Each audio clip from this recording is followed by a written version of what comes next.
Сайн байцгаана уу эрхэм үзэгчтэй. Эргэцэн хөтөж хуулийн нэвтрүүлгийн ээлж дугаарыг хүлээн авч үзнэ.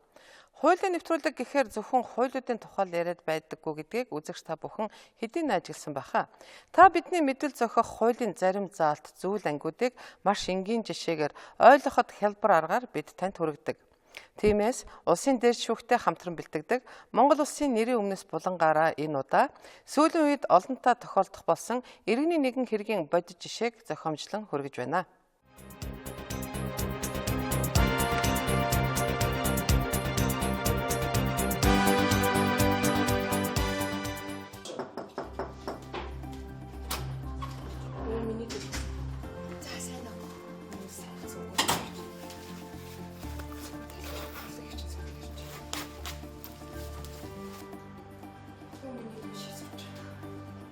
Гадаа хүрдэн байгаа. Чин цай ээж вэ? Ээж хийцээ. Ээж болдоод үдээч хамт гарсан. Дэлгүүр гарсан байх уу? Та яасан зүгээр үү? Үгүй чин зүгээр л дээ. Таны бүр яаралтай гэдээ утгаарч айлаа шин. Түрээ хатаа мөн. Түрээ ах ч байхгүй. Яасан? Бас л нэг архи оож яваа юу? Нах таны нэрээ зооч. Миний муу амьдралыг төлөөлж зүтгэж яваа. Та тэгэлний хөвгнөө өмөртий. Өнөөдөр харин аваа ажил бүтэмжтэй. Өдөржингөө л нөгөө байрны асуудлаар гадуур явлаа. Тэгсэн чинь харин татын төвнийг юм даар. Үнэн ч гэсэн гайгүй 2 сая 800. Арай гэж нэг юм байрлал ш. Тэг яг авч хүүхдэрээ төлчих та утасдах юм. Их чинь чамд дуудсан юм чинь нэг юм хэлэх гэсэн. Юу ярил та. Гүтээс хэлэхэд хэцүү юм уу? За ярил та. Гүтээс хэлэхэд хэцүү юм уу? Миний дом манай барь хөдлөд авчаач. Танаа барь юу? Гэх чинь чамаас нууж авсан. Түрээх чинь намайг хийж гэсэн тийм хөтлөөтэй. Тэг бөөн өшиг нурсан. Тэгээд угаасаач багш хүн намайг ингэж бодлоо тийм ээ.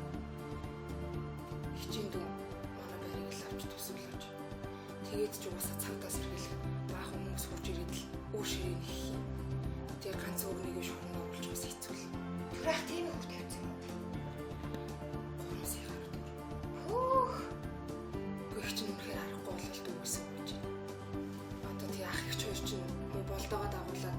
Төрөөгийн хоошддаг харах нь гэдэг штеп. Тэднээ хэсэг зур амьдарч идэл болох байлгүй. Тэгээ энэ муу ээжигээ яах юм бэлээ. Миний дүү манай барыг хөдөлтөд авчих юм бол ээжийг нэг хүндээ байлгачгүй.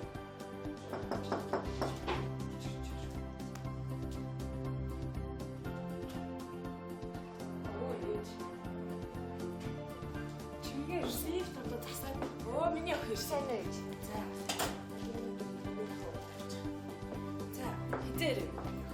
Удааг байна уу? Орж ирээсэй чи. Та ямар сайн? Ёо, лифт засаад байгаа юм уу? Нөгөө бондолын бүгэлээ ер нь сайн уу? Сайн явж байна. Та манайхаар нэг очиж штэ. Манай хүүхдүүд таныг л асуугаад ах юм. За, тэгээд ээж нь одоо энэ болтын хичээлийг танаас амрах. Тэгэхээр хүүгээд аваад очиж юм санаатай. Гэрт надтай байж байгаа юм. Дүүнэртэйгээ тоглох. Болтоо. Миний охинтой ажил болсон. Сайн. Ой, сайн үнэ дөө. Нэг л өндөр юм манай хүүхдүүд нэрээ чавшиг болчихсон чи сайн. Удахгүй надаас өндөр болох юм байсан бол. Одоо тийх нь шүү дээ. За миний хүү цаашаа очиж түрүүний хавчсан юм торноос нь гаргаж. Тэгэхгүй бол муудаж байгаа. Сүүлийн үед чинь гэрээ утсан өдөр шөнөгүй ханаа. Өөр ширнэ гэсэн хүмүүс л гэрээр цаваад байдаг боллоо. Их чинь шармахтай гацж байгаа шиг байна. Дараа гадаад чамайг нөгөө байр авна гэдсэн болохоор чинь энэ байраа танаа зарч хаад мөнгө аваад өрийн дартаг юм л гэж байсан. Чам тэгэж хэлж байна. Миний охин энэ ихтэй л их тусалж үзсэн. Чигээ миний дэвстэй их баярлалаа. Миний дүгийн ачаар битээч ч одоо өөр ширнээсээ салаад ах чинь шорон дорхой байлаа шүү дээ. За зүгээр дээ. Хичтэй усуд ийм юм байлгүй ах. Гэхдээ байрныхаа орд төр хэлсэн шүү дээ. Байрны орд руу өөрөө усууд юм чинь тэгээд хичин дараа шилжүүлчихэ. Оо нарыг чи сайн байна уу та? Сайн байна. Миний өвчин чаас ирсэн. Сайн өнөөдөр ажиллах тарчлаа. Танаа харин юу ч юу сайхан тохиолж шүү. Оо ирсэн аа. Хараач битээ байрныхаа орд төр ярьсан чи. За төгшнөөс өөрөө бол.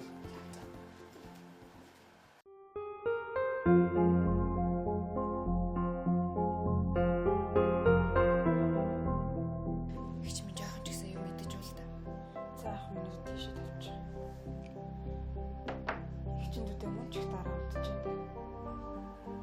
нөхөр надаас болоод зөндөөч олон жил боллоо. Байр заруулж өрөө даруулж авчаал салчих шүү дээ. Газар дээрх ганц хүүг минь хайрлаж байгаараа. Би тийм юм ярил та. Хичнээн тэгээд ханийн тэнгэр хүүхэн яваад сүүлд суусан хүн маань өвтгийн цагт орхио явчлаа. Төрөөгөөс байрныхаа өмчлөх эрхийн гэрчлэгийг шилжүүлээд авчаарай. Тэр нөхөр хаагаар юу ч хийж болдгийг байна. Сураг дуулахны арх дарслуугаад явдаг сурагтай. Та одоо тэр нь санаа зовоод явах үү? Өөрийгөө сайн бод. Тэр асуудал тэгээд явандаа болохгүй л үү дээ.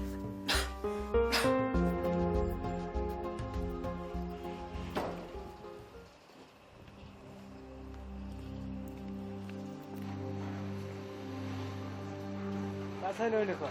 Оосаа. Тасаа гэнэ. Дэртөө. Ичээр нөө гай. Ээж юу таарахтаа хөвтчихлээ. Имээ сайн. Имээ гайгүй. Имээ байж. Дүлэх чимгөөрөө. Дүлээ ажиллая гээл чимгээ хөвч ээжийг хараад гэртэл байгаа та. Ээж тэр хамаа гэрсэн гэртээ хэлээрээ. За.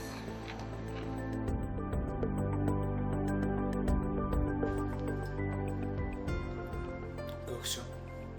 Энэ байрны ордрын асуудлыг шийдэх юмсан. Тэр төрөө авах л авч авах хэрэгтэй. Гэхдээ төрөө даймд гэдэг юм үгүй юм. Хамгийн гол нь ордер дээр нь төрөө авах нөгөө болдоо хоёрын нэр оголохоор төрөөх яалтчгүй хэрэг болоод байгаа байхгүй. Одоо төрөө байх нь хаана ч өгдөг. Гэхдээ одоо энэ байрны ордрын асуудлыг тэгэл ихчдүүлс юм байна. Гайгүйгүүд л одоо олон жил ярьж байгаа шүү дээ. Энэ энэ зэрэг хоёул одоо ингэж явах юм бол нэг өдөр байрчгүй юу ч үлдэхгүй л. Мэдүүхрүүд аваад годомж гарах үү. Хурдгаас шиг энэ асуудлыг шийдэе. Чимгөөрөө. Ага. Минь загнаа үзтээ. Үгүй юу зааж. Энийхөө аавны өмнө чам зөндөл хийчихсэн та. Энэ байр битээр өмчүү. Тэгмээр минь хөө төлөө чимгөө хэрэг байныхаа өл дээр ширчүүлээ гэдэг юм. Битээ ширхэнэ. Одоо энэ тэгээд ч өөдлөө дуудлаа. Миний хөө 90 цэвэрлээ. Одоо ханилтаа өөрөнгө соорч хэрэгтэй шүү дээ. Эцээс энэ байр чиний л өмч. Чиний л юм байна шүү дээ. Миний хат хэрэг сайн болов.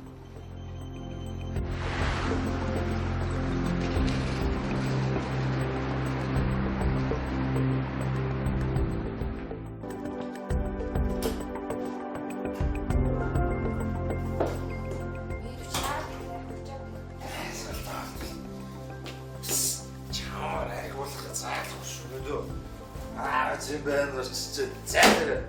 Чи яах гэж дандаа юм ярьж байгаа юм бэ? Би чамд хэлээ үстэй. Би энэ байрыг чи хичээ гуйсан болохоор мөнгөний төлөв худалдаж авсан заяа. Чи ч гэсэн мэдчихэл байгаа үстэй. Юуны худалдаж байгаа хаа? Энэ яны чинь нэр дээр аавтгой нэр байд мэдөө. Зөө соо байгаа би. Бас дахиад л нөгөө хар ус аваад ирсэн үү чи? Яасан хүн зовоож хандгүй өгөхөд вэ чи? Энэ их чинь чамайг 10 хэдэн жил төсгөөд өглөө. Өшөө яалах гэсэн. Хараад бүгдээ зайлэр. Даанчтай чи. Би чамайг арай чи ингэж өссөн гэж бодсон гоо. Тэр их тэгшүү юм чинь 10 хэдэн жил алга болчиход гарч ирсэн нь ийм л юм чамайг хатах гээд байжлээ. Байрны ордер солиулах болохоор цутаад алга болоод исэн. Ингээд санаатай байсан юм уу та? Яасан ч ажиллажсэн дотор юм бэ? Саадаа. Итгэл аа. Жиж яах юм бол зөө. Чи минь хитэр үйдэг бай. Мэдөө. Таас хэлээд байх юм бол шүүх сайн байл шийдэд өгчгөл гэдэг. Болж үзчихсэн. Өнөөдөр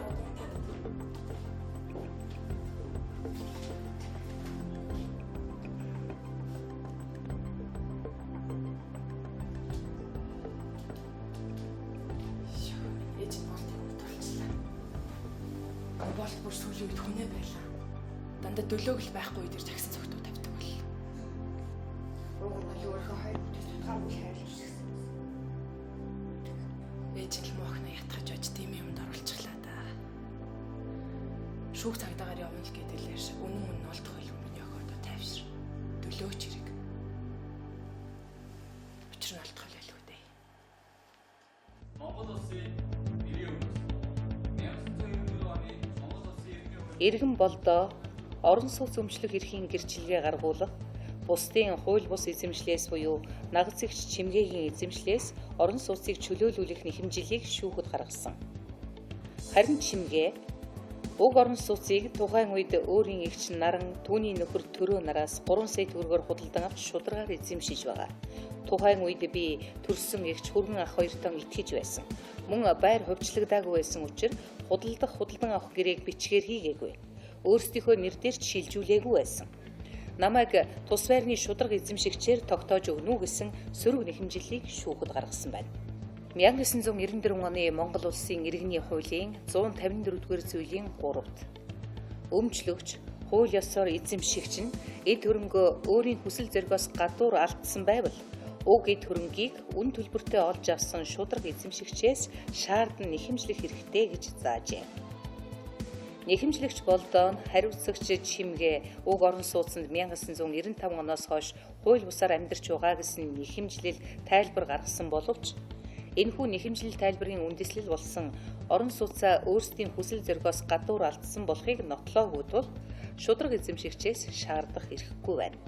Хариуцагч чимгээ нь маргаж байгаа орон сууцыг 1995 онд иргэн Наран Төрөө нараас 3 сая төгрөгөөр худалдан авч орон сууцыг эзэмшилдэн шилжүүлэн 15 жил тасралтгүй эзэмшиж байгаа шударга эзэмшигч болох нь нотлогдож байх тул түүний сөрөг нэхэмжлэлийг хангаж шийдвэрлэх үндэстэй байна гэж үзээд шүүгт уг орон сууцны өмчлөгчөөр чимгээг тогтоосгоё гэсэн шийдвэр гаргасан байна.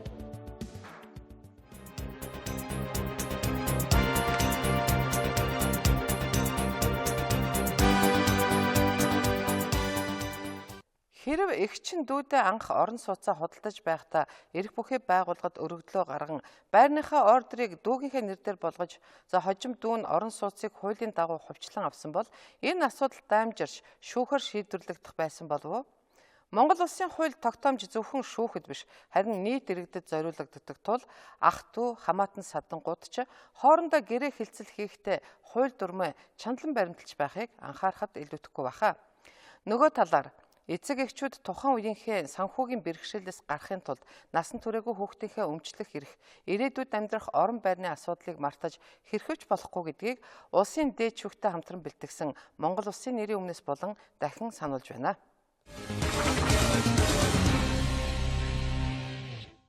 Одоо үзэгч та манай нэвтрүүлгийн асуулт хариултын болонд анхаарлаа хандуулна.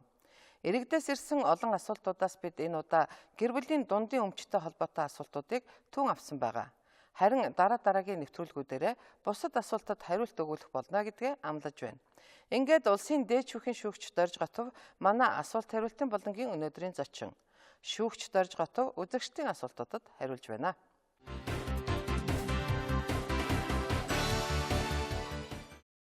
Гэр бүлийн гишүүний хуваарьт өмч гэж юу хэлдэг вэ? Хуваарьт өмчөө дур мэдэн захиран зарцуулж болох уу? Гэр бүлийн хуваарьт өмч гэдэг бол гэр бүлийн гишүүдийн эхнэр нөхөр хоёрын хувьд яригддаг. За гэрлэхээс өмнө тэдгэрийн өөрт байсан өмч, түүнчлэн нөгөө биелэгдэл өв залгамжчмаар ирсэн өмч, өөрөө хуваарьт өмчөөрөө бий болгосон хөрөнгө, мэргэжлийн үед ажил үйл ажиллагаар бий болсон хөрөнгө зэргийг хуваарьт өмч гэдэг. За хуваарьт өмчийг бол яг хууль зүйн агуулгаар авах юм бол гэр бүлийн бус гишүүдийн зөвшөөрлгүйгээр өөрөө захиран зарцуулах хэрэгтэй байдаг. Гэхдээ гэр бүлийн хуваарьт өмч бол гэр бүлийн хөрөнгөнд бас шилжих тохиолдол байдаг л да. Хилцээгээр ч юм уу өөрөө шилжүүлэх гэх мэтлэн бас зохицуултууд бий. Шинээр гэр бүл болгосод орон сууц худалдан авах эсвэл гэр барьдаг. Энэ бүхнийг дундын өмч гэж үзэж болох уу? Гэрлэхээс өмнө бий болсон тухайл гэрлэхийн өмнө авчихсан орон сууц, барьчихсан гэр тэдгээр нь бол хуваарьт өмчөд ороо явчихна. Гэхдээ наа чи нөгөө гэр бүл болоход зориулж бий болгосон хөрөнгө тухайл одоо гэрлийн тулд орон сууц авсан, гэрлэгт нөгөө хүүхдүүдтэй орон сууц аваад хоримдоор нь гардуулаад өгдөг хоёр хүүхдтэй. Тэгээд нөгөө нэг гэр бариад гэрэлдэг их мэтлэнгийн зүйлүүдийг ерөөсөн дундын өмч тооцож болдог журамтай. Ялангуяа гэр бүлийн хэрвээ эдгээр идэх хөрөнгийг одоо салах үед юм уу хуваарлах асуудал гарч ирнэ. Хөшөө эдгээр идэх хөрөнгийг чинь захиран зарцуулах асуудал гарч ирнэ. Тэгэх юм бол миний хуваарьт өмчөө гэж хэлээд гэрээ ч юм уу орон сууцаа зарчаа яваад өгч болохгүй гэсэн ийм зохицуулалттай байдаг. Би нөхөртэйгээ таарамж муутай болсны улмаас нэг хэсэгтээ тусдаа амьдарсан. Энэ хугацаанд би хашаа байшингаа бусдад тудалсан. Би буруутай юу? Одоо эхнэр нөхөр муудалцлаа, салаа явуулаа гэд дур мэдэн захиран зарцуулж болохгүй. Яг л тэр чинь нөгөө дундын эд хөрөнгө учраас тэдгээрийн нөгөө өмчлөгчийн хувьд дундаан харилцсан одоо зөвшөөрсөн үндсэн дээр борлуулах хэрэгтэй. Тэгээ нэг хэсэг салаа явуулсны дараагаар орон сууцгүй болцсон байж болохгүй. Тийм учраас наа чинь бол үндсэндээ өөлжөрсөн гэлцэл хийжээ гэд зохицрын дагуу шүүхт гомдол хэмжил аргаа явах болцоотой. Манай гэр бүл 5 ам бүлтэй. Гэтэл нэг маань өр төлбөрт орж улмаар шүүхийн шийдвэрч гарсан. Гэтэл шүүхийн шийдвэр гүйцэтгэлийнхэн бидний дундын өмч болох орон сууцыг маань өрөнд хураана гэд сулал гэсэн шаардлага тавиад байх юм. Бид яах ёстой вэ? Тэгэхээр яг наад тарчин бол одоо гэр бүлийн нэг гишүүн өр төлбөртэй уулыг, бусад өрттэй уулыг, гэрээний үргээ биелүүлэхээс болж одоо ямар нэгэн төлбөр төлье. Эсвэл одоо хөдөлмөр ажлын үргээ гүйцэтгэж чад юм уу? Эсвэл одоо гэрээний бас үүрэг гэж ярьдаг аваар сул гаргад юм ингээ өрттэй болсон нөхцөлд тухайн хүн тэр өр төлбөрийг варагдуулна.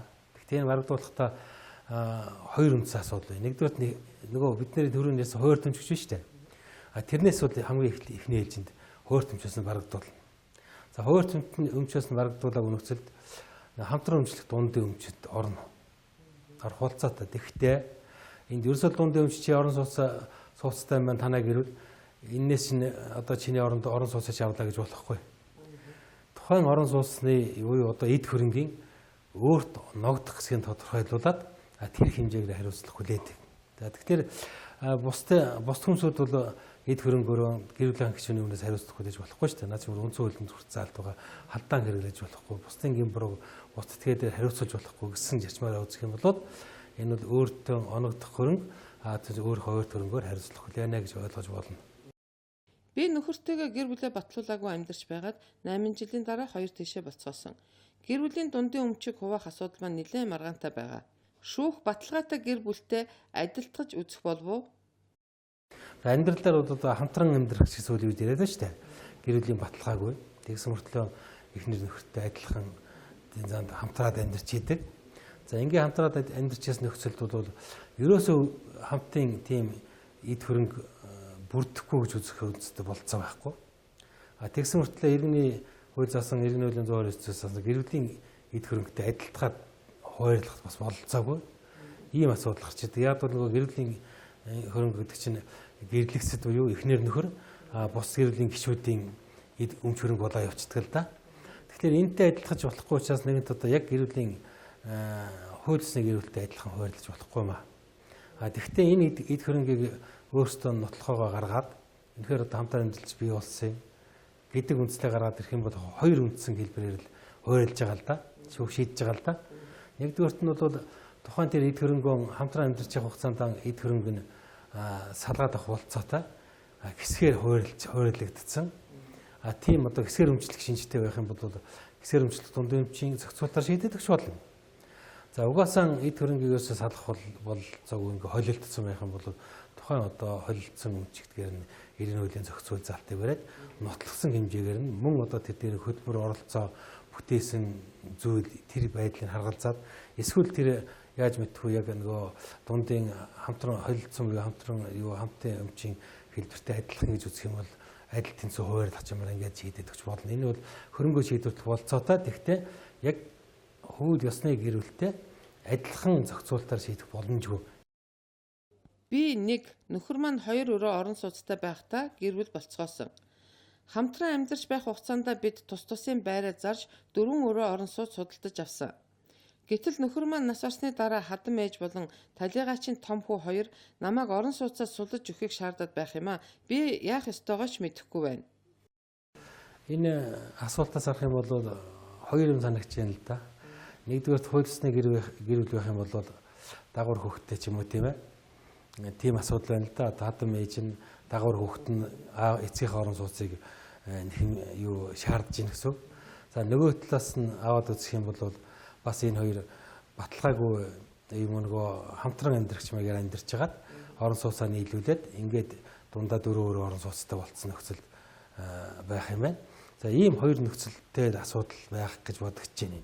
За тэгэхээр хэрвээ энийг ингэх юм бол юу л да одоо өв заламжлах хэрэгтэй холбоотой ороод ирнэ. Яг тэгвэл тэр нөгөө нас урддаг хүний маань өвлөгч нь хинбэ гэдэг юм бол баталгаатай гэр бүл байх юм бол угаасаа тэр орон сууцч нь адилхан хэмжээнд эзэмшээ 50-аар эзэмшээ дээр нь үеийн асуудлыг яаж хуваарлах вэ гэдэг асуудал гараад ирнэ. За баталгаагүй гэр бүл байх юм бол нэг өвөл хэрхний асуудал хязгаарлалтай болчдөг. Баталгаагүй гэр бүлийн бас нэг юу дутагдaltaй тал нь энэ чи өвлөгч биш ээ. Манай одоо эцгийн орон сууцнаас чи гараа. Ээж нь одоо чи манай хууль ёсны бэр биш тийм учраас миний хөх орон сууцнаад шилжүүлж өгөөгээ. Ингээд маргаж байгаа нөхцөлд ямар асуудал гарч ирэх вэ гэхээр нөгөө төрөвчийн хэлдгээр нөгөө гэр бүл байхаасаа юу хамтран амьдарч байгаа хугацаанд бий болсон хөрөнгө байж тань чинь. Тиймээс тэрийг нөгөө нотлохоонтой бүрдүүлээд нөгөө оногдох хэсгээрээ хуваарлаж авах асуудал шүүхийн журмаар шийдэх. Тэгэхээр ийм л асуудал харагдаж байна л да.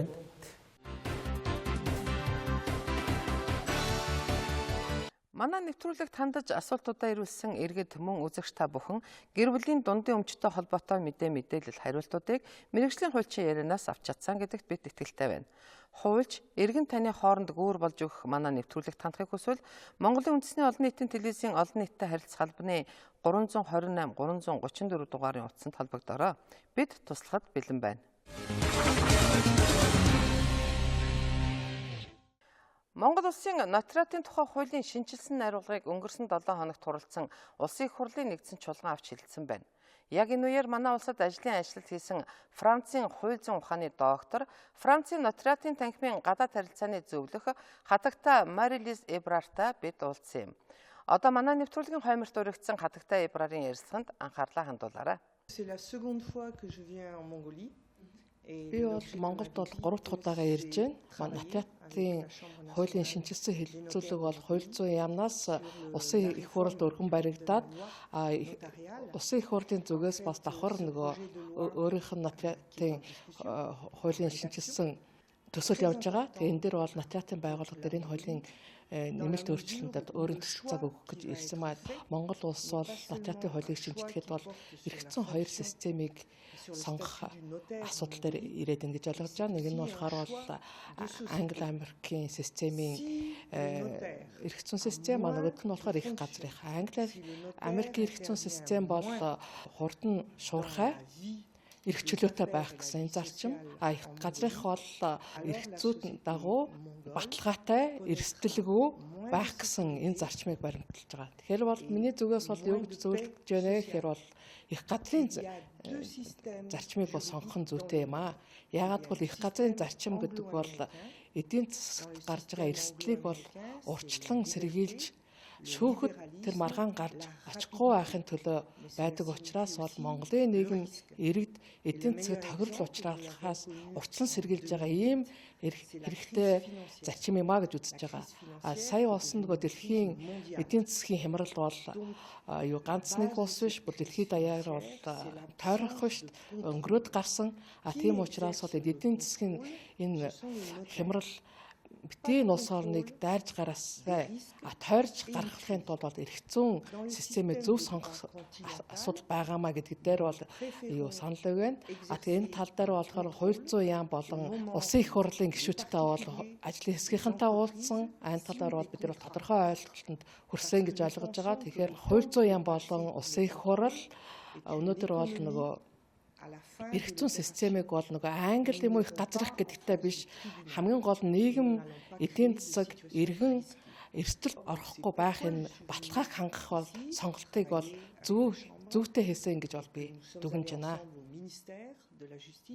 Олон улсын нотариатын байгууллага гэдэг бол одоо оромт төвтэй байгууллага. Энэ бол дэлхийн 2 дугаар дайны дараа байгуулагдсан.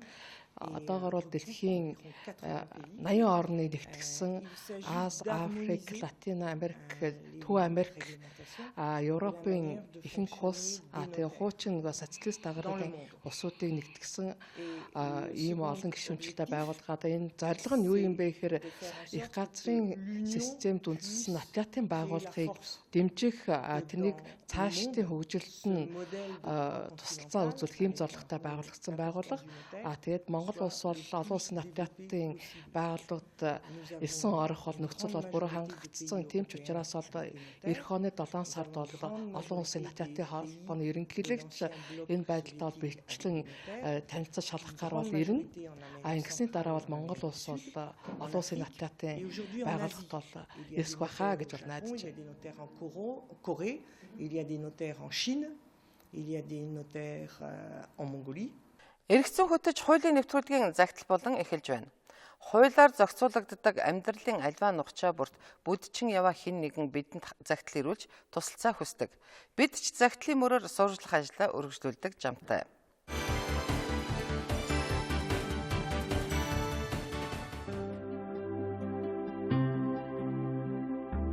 Миний бие одоо 34 настай сахарын өвчнөд нэрвэгдээд группт орсон.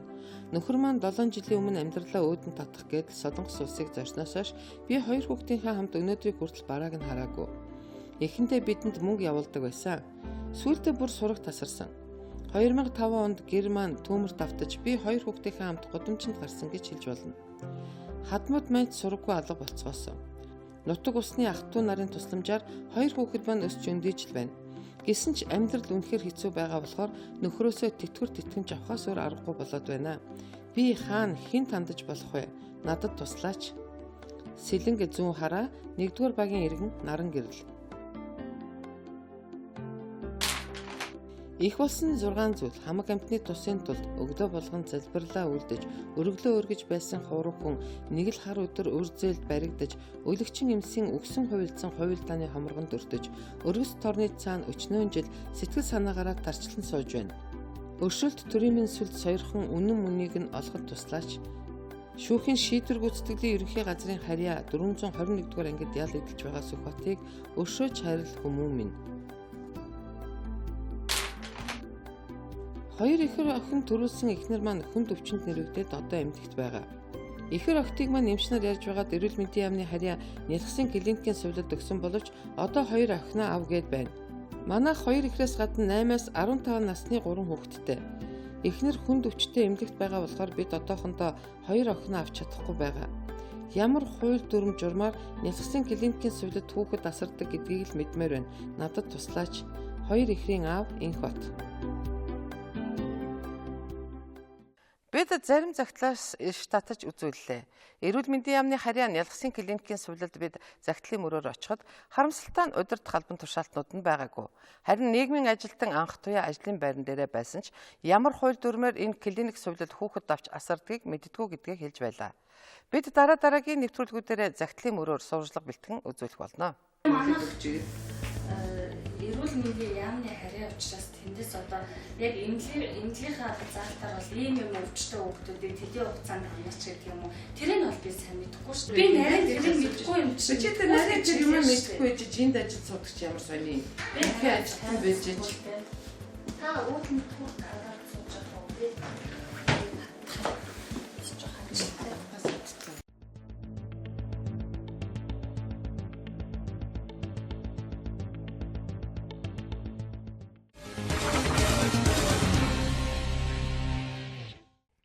Удаагийн эргэцэн хөтөч нэвтрүүлгийг хамтран бэлтгэсэн улсын дээжих Монгол Улсын их сургуулийн хууль зүйн сургуулийн хамт олонд баярлалаа. Манай нэвтрүүлэг үүгээр өндөрлөж байна. Үзэгч та бидэнтэй холбогдохыг хүсвэл Монголын үндэсний олон нийтийн телевизийн олон нийтэд харилцах албаны 328 334 дугаарын утсанд залгаарай. Бид танд туслахад бэлэн гэдгээ дахин хэлье. Дараагийн нэвтрүүлгээрээ иргэн уулзъя. Баяртай.